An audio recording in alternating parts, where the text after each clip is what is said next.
Occupied France, August 1943. A new shape appeared in the distant sky, a silhouette unlike the familiar Spitfire or Thunderbolt, and for the seasoned pilots of Jagdgeschwader 26, it was an object of immediate, if dismissive, curiosity. This unexpected arrival, an American fighter designated P-51, carried with it the unspoken but profound stakes of air superiority over the Reich, a domain the Luftwaffe had long considered its own. Its initial encounters, however, would be met with an almost casual disdain, a misjudgment rooted in visual assessment and tactical doctrine. Major Josef Priller, a veteran expert with over 80 aerial victories, observed these new American escorts from the cockpit of his Focke-Wulf FW-190A4.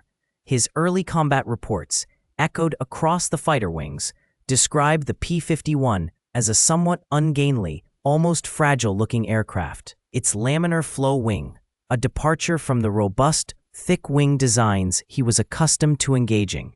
The initial impression, reinforced by the aircraft's relatively low-altitude escort missions, fostered a belief that it was an inferior design, perhaps even a desperate, hastily conceived American attempt to bolster bomber defenses.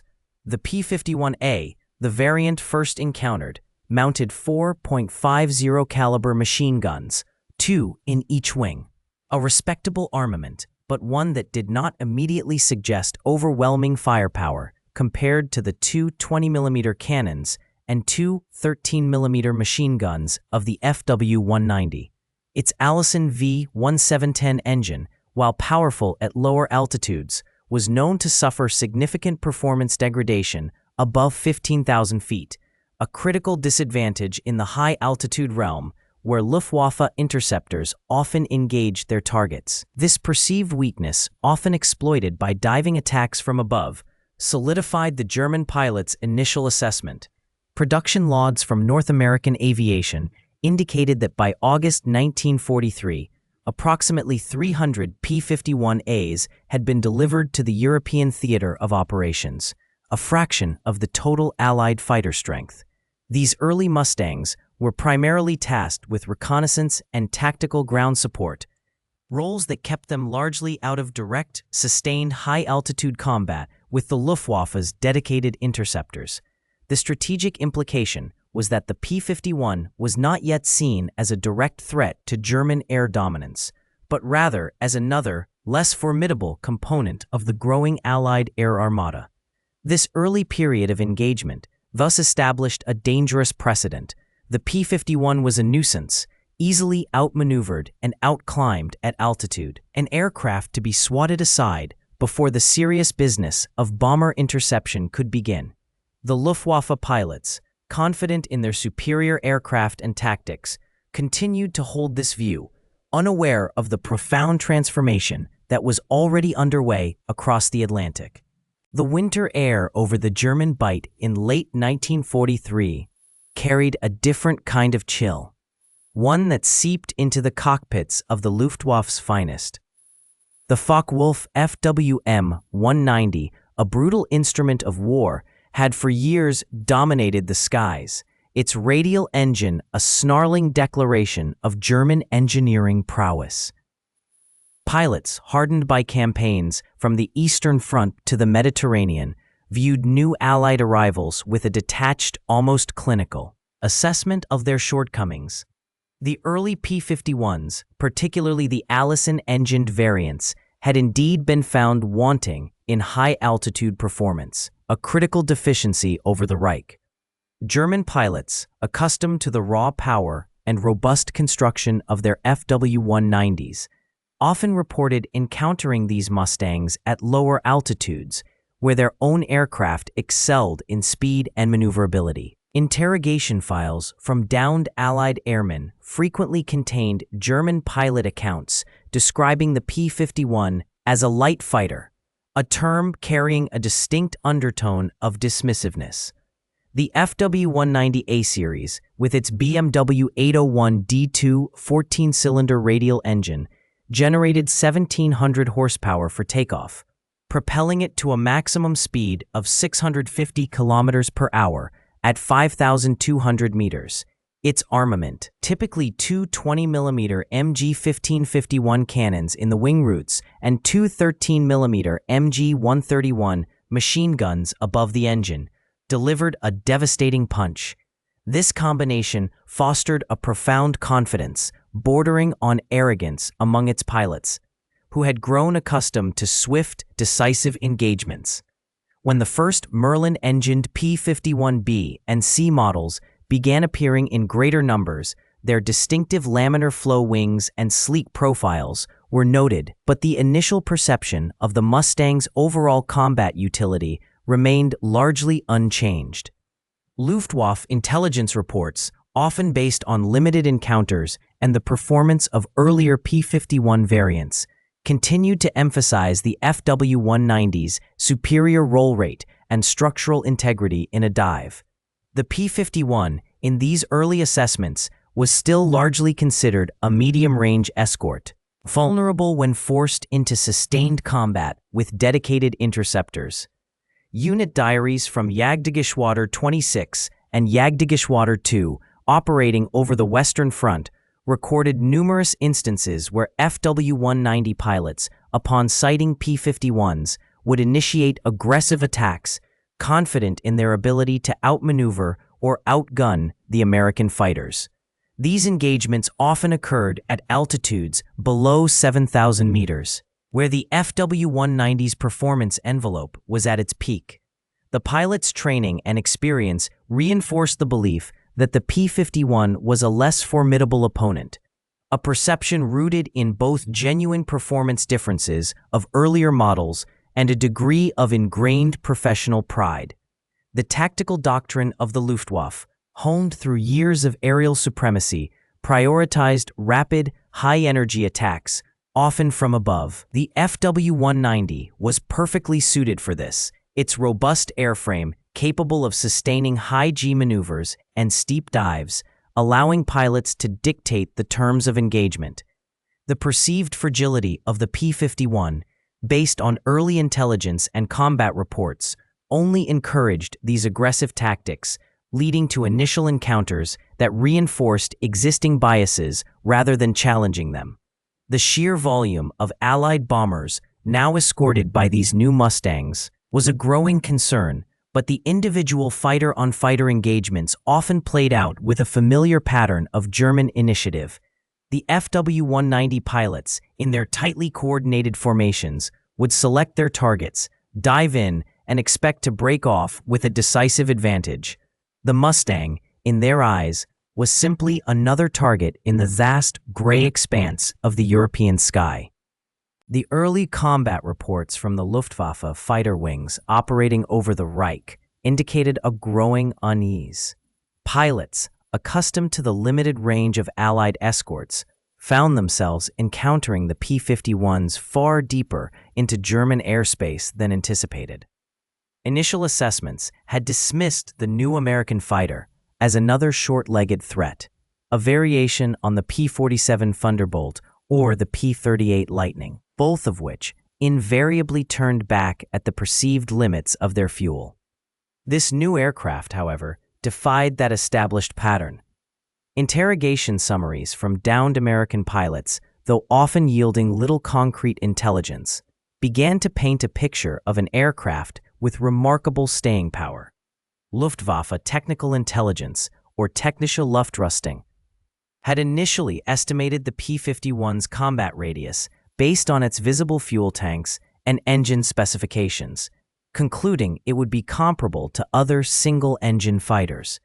This projection, however, failed to account for the innovative design of the Mustang's internal wing tanks and its highly efficient Rolls-Royce Merlin engine, a power plant superior in fuel economy at altitude compared to many contemporary designs. The Focke-Wulf FW-190, a robust and formidable interceptor, typically carried 520 liters of fuel in its internal tanks, providing a combat radius of approximately 400 kilometers. The Messerschmitt Bf-109G, with its 400-liter capacity, offered a similar operational range. In contrast, the P-51B and C models, equipped with internal wing tanks holding 681 liters and often supplemented by two 416-liter drop tanks, possessed a total fuel capacity that dwarfed their German counterparts.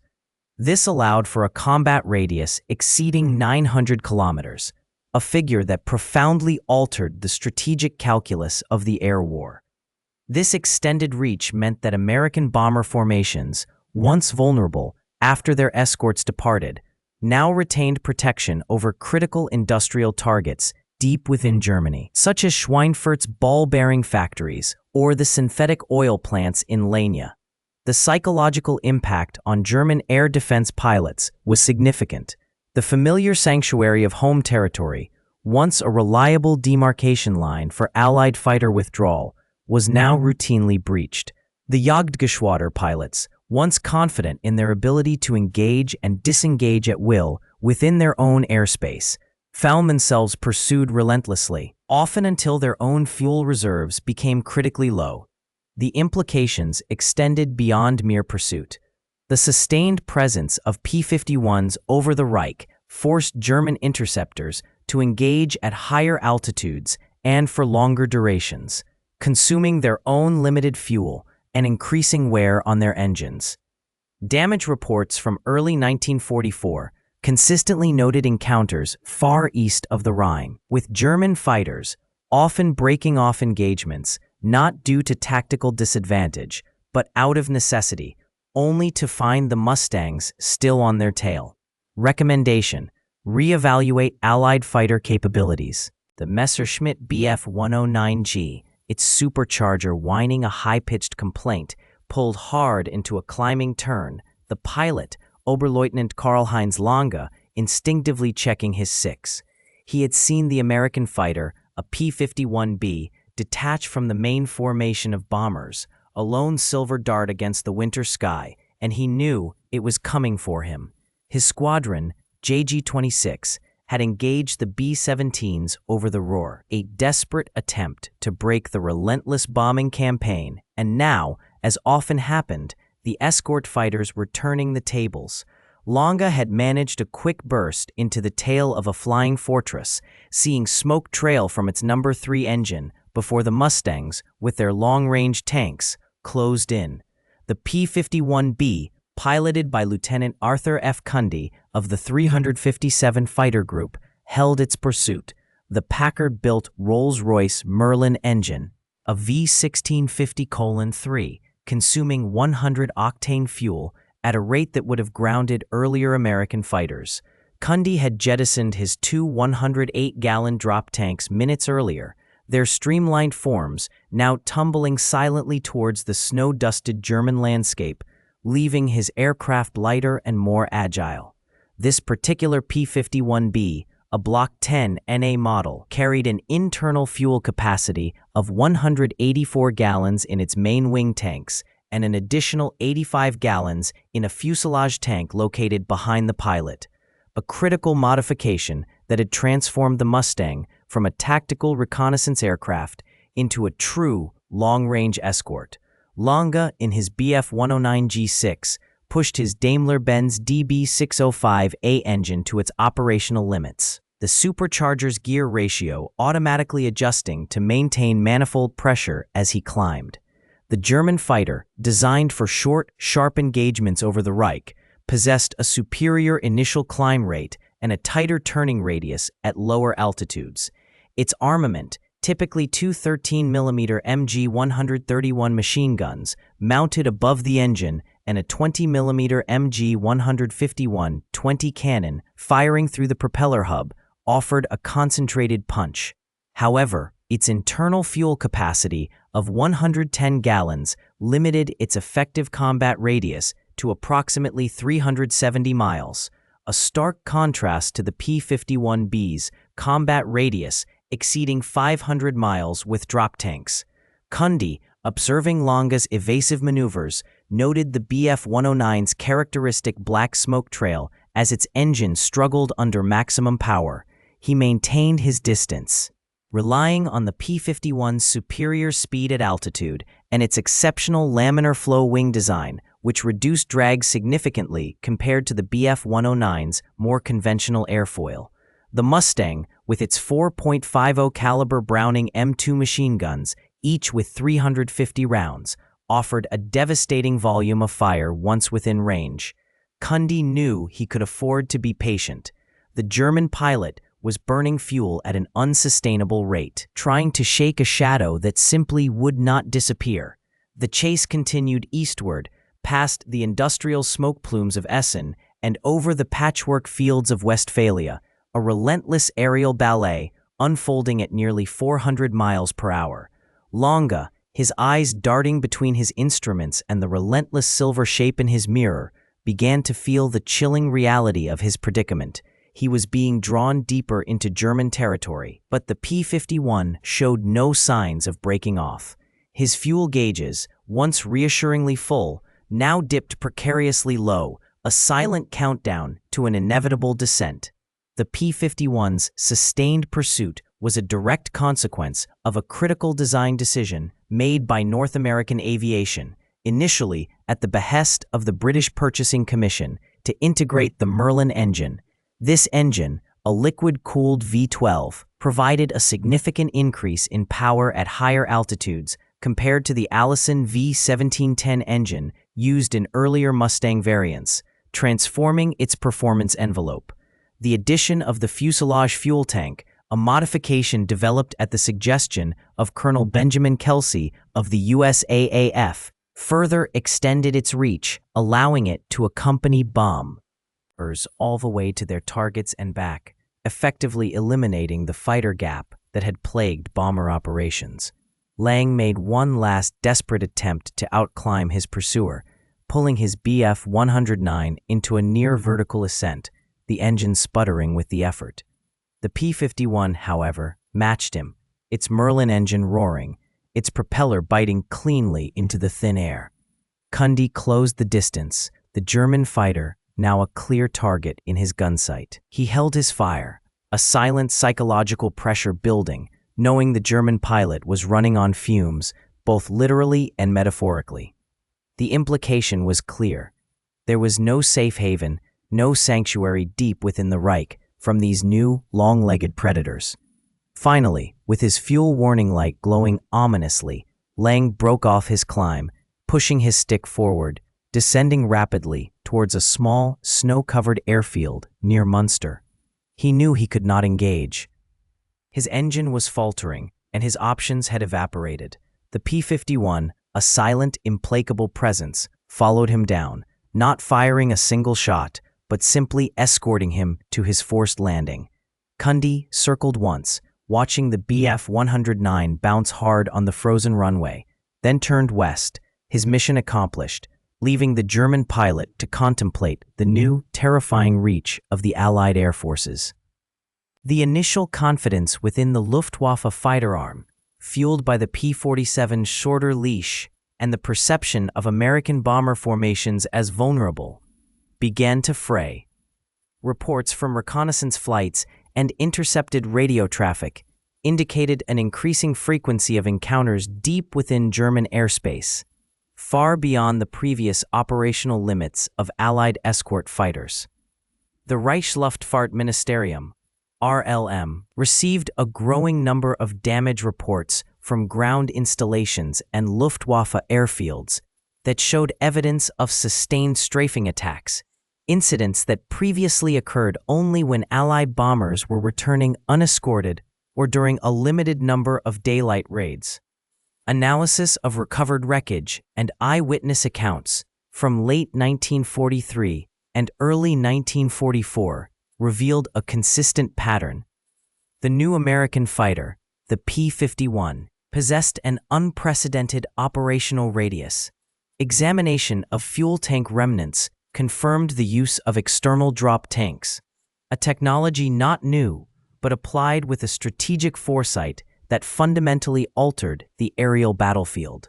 These external tanks, typically 75 or 108 gallons, allowed the P-51 BC variants to accompany bombers for the entirety of their missions over Germany, pushing fighter cover hundreds of kilometers deeper than ever before. Production logs from North American Aviation indicated a rapid ramp-up of P-51 manufacturing, with 500 P-51Bs delivered by January 1944, and subsequent months showing an accelerating output. This quantitative shift meant that the encounters were not isolated incidents, but represented a sustained and growing threat. The Luftwaffe leadership, particularly figures like General der Jagdflieger Adolf Galland, recognized the profound strategic implication. The daylight bombing campaign, previously considered a costly but manageable attrition problem, now threatened the very existence of German industrial capacity with continuous, protected assault. The ideological bedrock of German air defense, predicated on the belief that geography and fuel limitations would always protect the heartland, began to crack under this new reality. The P-51's extended range dissolved the sanctuary previously enjoyed by German fighter bases and industrial centers. Pilots returning from engagements reported being pursued relentlessly, often until their own fuel reserves became critically low, a stark contrast to earlier encounters where American fighters typically broke off pursuit much sooner. The Luftwaffe High Command, reviewing mission debriefs and intelligence summaries, understood the shift. The P-51 was not merely another fighter. It was an instrument of strategic reach, transforming the aerial war from a series of localized battles into a continuous, all-encompassing struggle over the entire occupied continent and the German homeland. The complacency that had allowed German pilots to mock the little friends was replaced by a grim recognition of an inescapable threat. The long-range escort, once a theoretical desire, became a devastating reality as P-51s began to penetrate deep into the Reich. This extended reach fundamentally altered the strategic calculus of the air war, moving beyond mere defensive patrols to an offensive posture that crippled German air power at its source. The Mustangs' ability to accompany bombers for the entirety of their missions into the heart of Germany meant that the Luftwaffe could no longer pick and choose its engagements, nor could it rely on the sanctuary of internal airspace. The industrial arithmetic of this shift was stark. Prior to the P-51's widespread deployment, bomber losses over targets like Schweinfurt or Regensburg often approached 20%, a rate deemed unsustainable. With the Mustangs flying top cover, these percentages plummeted, sometimes to below 5%, as documented in 8th Air Force mission reports from early 1944. This reduction in bomber attrition allowed for a sustained and intensified bombing campaign, directly impacting German war production. The sheer number of sorties flown by P-51s, often exceeding 1,000 aircraft on a single mission, overwhelmed German air defense networks. Luftwaffe fighter control, already struggling with radar limitations and communication disruptions, found itself unable to adequately vector interceptors to meet the threat. Fuel consumption alone for the defending Messerschmitts and Focke-Wulfs became a critical factor as they expended precious aviation gasoline in futile chases against escorts that seemed to appear from every direction. The targets shifted from opportunistic encounters with unescorted bombers to systematic destruction of the German aircraft industry itself. Production logs from Messerschmitt and Focke-Wulf factories, recovered after the war, showed a precipitous decline in output from March 1944 onwards, directly correlating with the increased P-51 presence. For instance, single-engine fighter production, which peaked at approximately 2,200 units in September 1943, fell to under 1,000 units by April 1944, a decline directly attributable to both bombing damage and the attrition of skilled pilots. This strategic pivot was not merely about aircraft numbers. It was about the systematic dismantling of the Luftwaffe's operational capacity.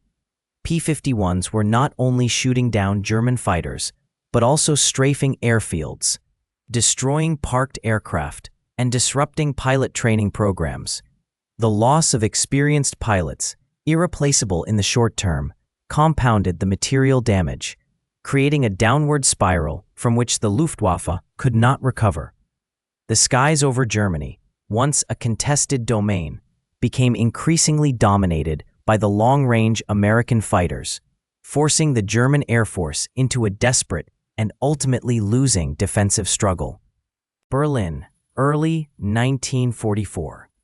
The reports reaching the Oberkommando der Luftwaffe were no longer isolated incidents, but a growing chorus of alarm.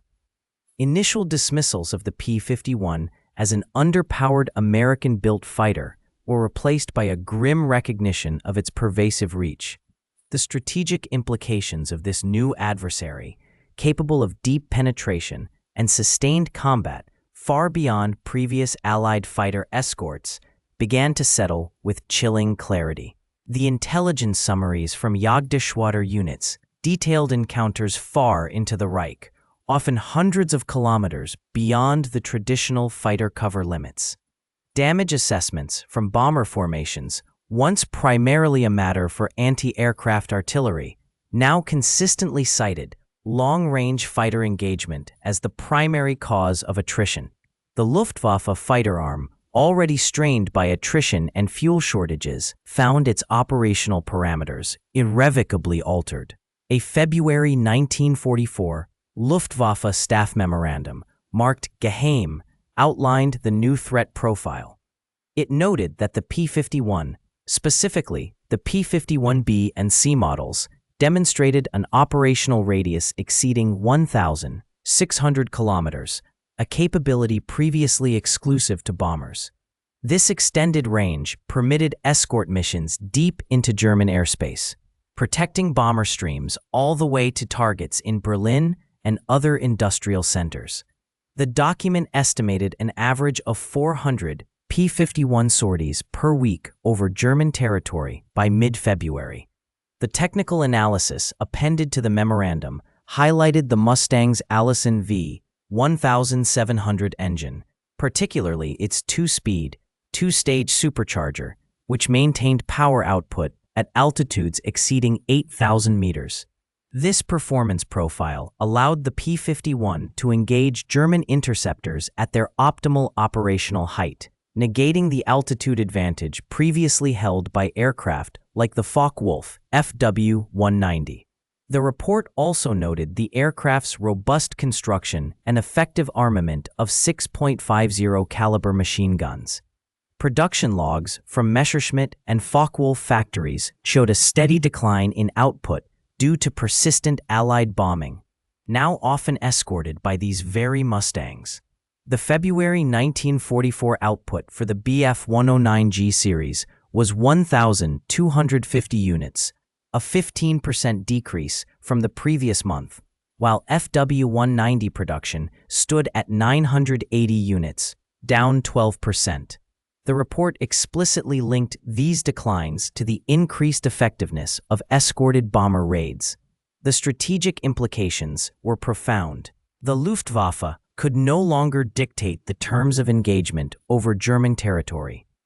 Fighter squadrons, once deployed to intercept bombers at the border, were now forced to commit to continuous, attritional combat deep within the Reich, exhausting pilots and fuel reserves.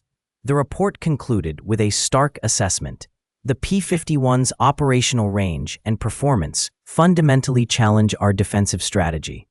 The Reich's Luftfahrtministerium began to reevaluate its entire air defense doctrine. The previous emphasis on short-range, high-performance interceptors for point defense was now demonstrably insufficient. The sustained presence of Allied fighters over German soil meant that bomber formations could operate with impunity, striking at will and eroding the industrial capacity that fueled the war effort. The air war had shifted irrevocably, and the Luftwaffe found itself in a defensive posture it had never anticipated. The sustained presence of the P-51 fundamentally reshaped the strategic calculus of the Luftwaffe. Before its widespread deployment, German fighter units could engage Allied bombers with a reasonable expectation of disengagement once their ordnance was expended or their fuel reserves dwindled.